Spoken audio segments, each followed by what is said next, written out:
Okay, and once you've cut through, of course with a blunt knife, you butter through the flour and a little bit of salt, it's going to come down to basically like fine, you know, pea-sized shapes. So it comes down, you can see in there, the size of peas with that butter. So it comes down like that, and that takes about, you know, 5 to 10 minutes to cut it through. So that's the process. That just takes a little bit of patience to cut it through, and to the size basically of peas.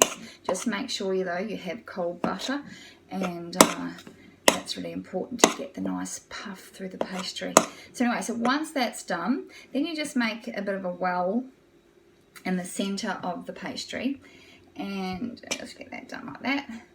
And then you add another cup of typically about half a cup of cold water, but just do it a little bit slowly, and then because the drier the pastry the better, you don't want it too wet. So then you just fold it through, and you just squeeze the butter through as you're doing it. And I'll just get this through here like so.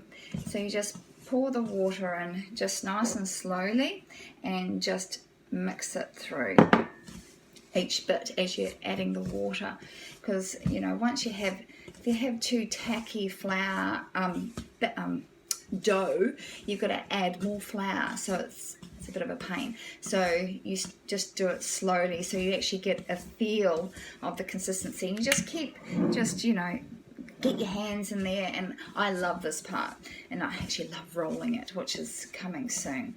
So just get that mixed nicely through. That probably will need the half cup, but if you can get less in there the better, because it does definitely make it nice and puffy when it goes in the oven, which makes sense, doesn't it? If it's too wet, it won't puff so much. So anyway, and then of course if you can't get it all in, if you can't get it blended in nicely, then you just add a little bit more water. So watch the space, and I'll be back soon. Right, Joel.